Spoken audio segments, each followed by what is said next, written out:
அஸ்ஸலாமு அலைக்கும் வரஹ்மத்துல்லாஹி வபரகாத்துஹு. அன்பான அனைத்து உறவுகளுக்கும் இனிய மதிய வணக்கம். மீண்டும் தலை தூக்க ஆரம்பித்துள்ளது பிரச்சனை. இன்னைக்கு யமன் அல் மக்கா துறைமுகம் மற்றும் சில பிராந்தியங்களில் நடத்திய தாக்குதலில்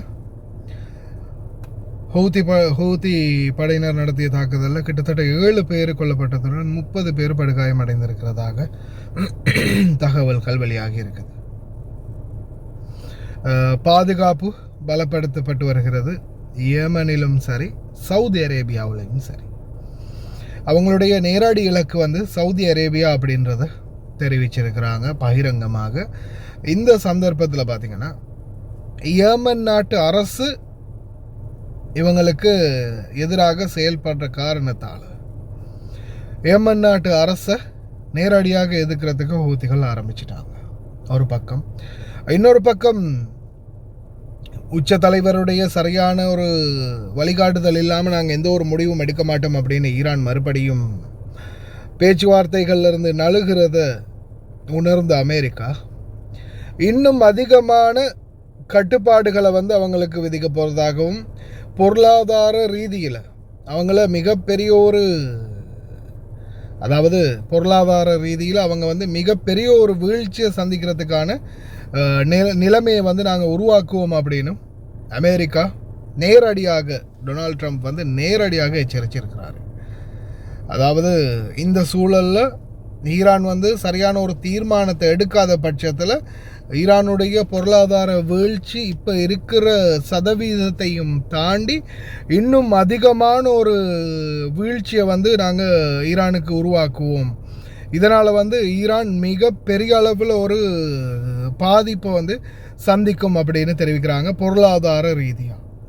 அதே போல் இப்போ ரீசண்டாக பார்த்திங்கன்னா ஈராக்கில் பல பகுதிகளில், பாலைவன பகுதிகளில் இவங்க ஏற்படுத்தி வச்சுருந்தாங்க. அதாவது அரபு நாடுகள் 48 மணி நேரத்தில் தாக்குவோம் அப்படின்ற மாதிரி தயார் நிலையில் வைத்திருந்த அனைத்து ஆயுதங்கள் மற்றும் ட்ரோன்கள், இந்த மாதிரியான அனைத்து விடயங்களையும் ஈராக்கிய அரசு கண்டுபிடிச்சு உடனடியாக அந்த சதி திட்டத்தை முறியடிச்சிருந்தாங்க. அந்த முறியடித்ததன் காரணமாக இப்போ பார்த்திங்கன்னா இவங்க வேறு மாதிரியான ரூட், அதாவது ஸ்ட்ரைட் ஆஃப் ஹார்மஸை கம்ப்ளீட்டாக முடக்கிறதுக்கான வழிவகுப்பை பண்ண ஆரம்பிச்சிருக்கிறதா தெரிவிச்சிருக்காங்க ஈரான் தரப்பு. அதே மாதிரி இப்போ ரீசண்டாக கிடைச்ச தகவல் படி லெபனானில் மீண்டும் பார்த்திங்கன்னா ஆயுதம் பிடிபட்டிருக்குது. சிரியா மூலம் லெபனானுக்குள்ளே நுழைய முயற்சி செய்து ஆயுத மேந்திய வாகனம் ஒன்று பிடிபட்டிருக்குது. இன்னொரு முக்கியமான தகவல், லெபனானில் துயர சம்பவம் தொடர்ந்தும் அதிகரிக்குது. இப்போதைக்கு வரைக்கும் பார்த்திங்கன்னா இஸ்ரேலுடைய அக்ரிஷனால் உயிரிழந்தவர்களுடைய எண்ணிக்கை 4335 அதிகரிச்சிருக்குது. மொத்தம் 4335 பேர் இப்போ வரைக்கும், இன்றைய நாள் வரைக்கும். இன்னைக்கு காலையில் செய்தி நான் எடுக்கும்போது கலெக்ட் பண்ணின தகவல் இது. கிட்டத்தட்ட இன்றைக்கி 10ஆம் தேதி இஸ்ரேலுடைய ஆக்கிரமிப்பு ஆரம்பமானது பார்த்திங்கன்னா மார்ச் மாதத்தில் லெபனான் மீது. அன்றில் இருந்து மறுபடியும் பார்த்திங்கன்னா இந்த நாள் வரைக்கும் ஆகஸ்ட் 10ஆம் தேதி வரைக்கும் 4335 பேர் கொல்லப்பட்டிருக்காங்க, இன்க்ளூடிங் பாலஸ்தீன்லேயும் இன்னமும் தாக்குதல் நடந்துகிட்டு இருக்குது. உயிரிழப்புகள் அது கணக்கெடுக்க முடியாத அளவுக்கு இருக்குது. தொடர்ந்தும் நிலைமை மோசமாகவே போயிட்டுருக்குது. பிரார்த்தனை பண்ணுவோம். அடுத்தது அல் மக்கா அப்படின்றது ஏமனுடைய அல் மக்கா அப்படின்றத ஞாபகம் வச்சுக்கோங்க. ஏன்னா மக்கான்னும் போது சவுதி அரேபியாவுடைய மக்கா கர்ரமா சிலர் மென்ஷன் பண்ணிக்குவீங்க. அல் மக்கா அப்படின்றது சவுதி அரேபியாவிலையும் இருக்குது, அல் மக்கா அப்படின்றது ஏமன்லேயும் இருக்குது. அதை கன்ஃபியூஸ் பண்ணிக்காதீங்க.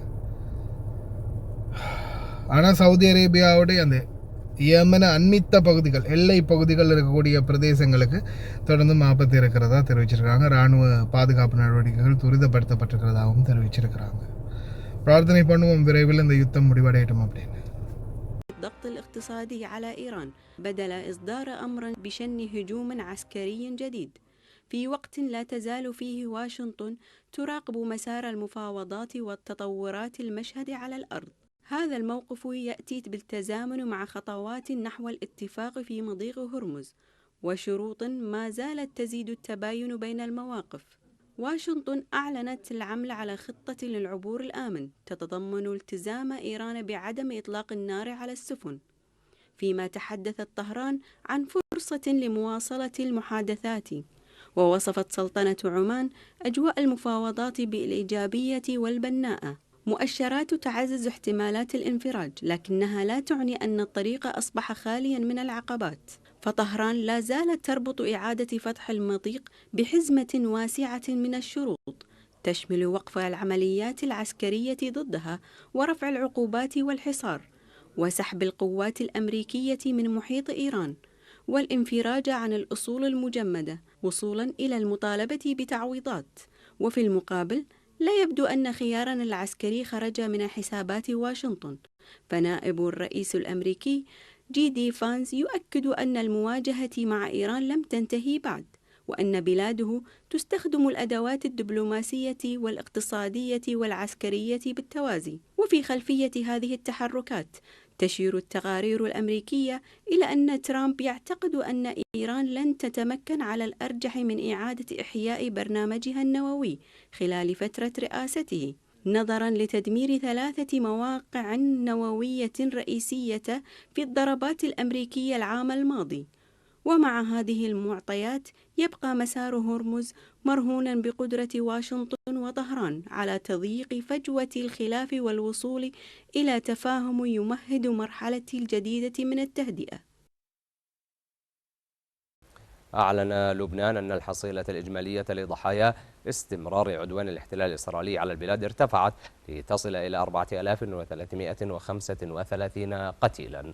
وقال مركز عمليات الطوارئ التابع لوزارة الصحة اللبنانية في بيان إن الحصيلة التراكمية الإجمالية لضحايا عدوان الاحتلال الإسرائيلي جراء الغارات والاعتداءات المتواصلة على مختلف المناطق اللبنانية منذ مارس الماضي بلغت 4335 قتيلا و12277 جريحا. وعلى صعيد متصل أعلنت قيادة الجيش اللبناني في بيان أن وحداتها المختصة عملت على تفكيك صواريخ وقنابل طيران غير منفجرة من مخلفات عدوان قوات الاحتلال الإسرائيلي في بلدات دبين وزوطر الغربية وحمين الفوقة وغيرها من المناطق جنوب لبنان.